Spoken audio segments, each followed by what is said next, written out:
Bonjour à tous.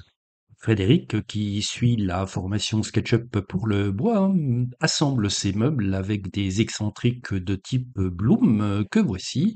Ces excentriques, quand on a des caissons montants filants, vont se poser sur les montants.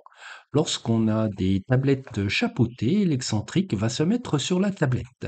Si je veux indiquer le montant filant ici, je vais avoir du mal à voir l'arête supérieure puisqu'elle est masquée par la tablette.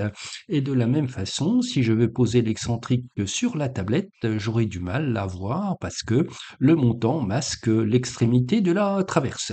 C'est la raison pour laquelle on va modéliser cet excentrique en indiquant en cas de montant filant le champ du montant et en cas de tablette chapeautée le champ de la tablette. Voici la notice de montage de ces excentriques. L'excentrique se place dans un trou de 25 millimètres de diamètre, 12 millimètres de profondeur. Il va s'y situer à la moitié de l'épaisseur du panneau. On va prendre des panneaux de 19, c'est-à-dire 9,5, plus 8, c'est-à-dire 17,5.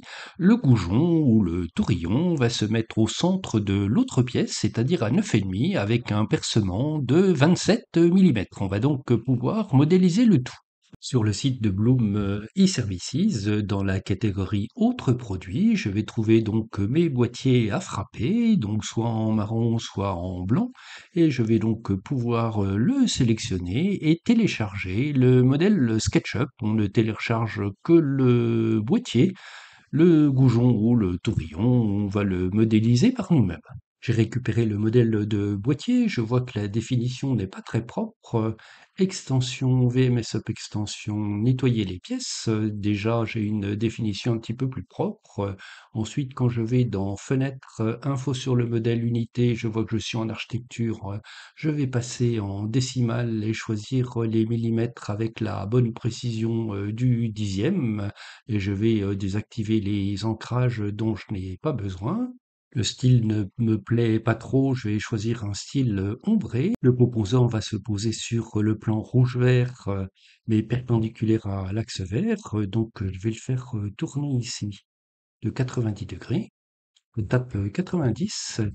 Pour qu'il soit orienté dans le bon sens, je vais le faire tourner de 180 degrés par rapport à l'axe vert et je vais le déplacer vers le haut, move pour le déplacer, de 9,5 qui va correspondre à l'épaisseur, la demi-épaisseur de mon panneau, plus 8 millimètres, c'est-à-dire 17,5. Je valide. Encore une chose à faire, c'est changer les axes de ce composant de manière à ce qu'il soit la même orientation que celle du repère monde, modifier les axes. Donc je vais prendre l'origine ici, l'axe rouge dans ce sens-là, l'axe vert ici, l'axe bleu va devenir vers le bas, et il ne reste plus qu'à faire le trou. C pour cercle, hein. Je vais me mettre ici, je sais que mon cercle a 25 millimètres de diamètre, donc 12,5 de rayon.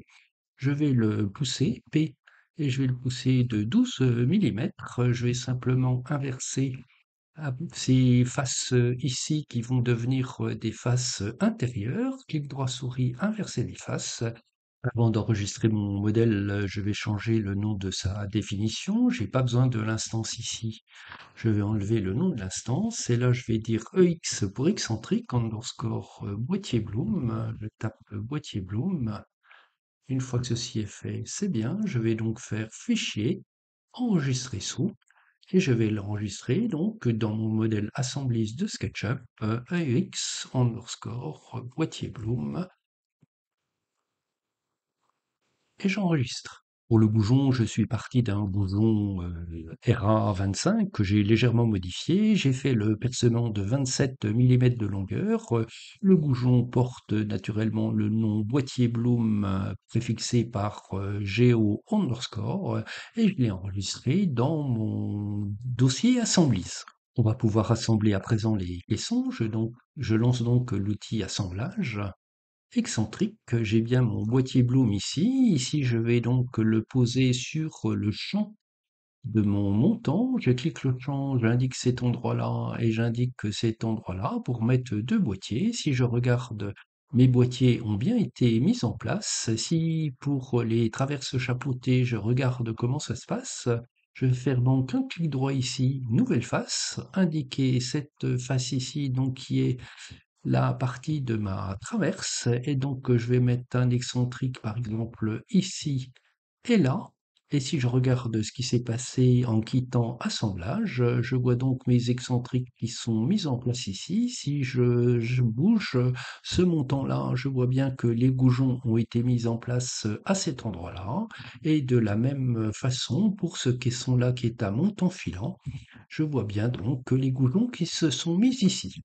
Merci à Frédéric d'avoir donné l'idée. Bonne utilisation de cet outil assemblage et de l'ensemble des outils VMS Up et à très bientôt.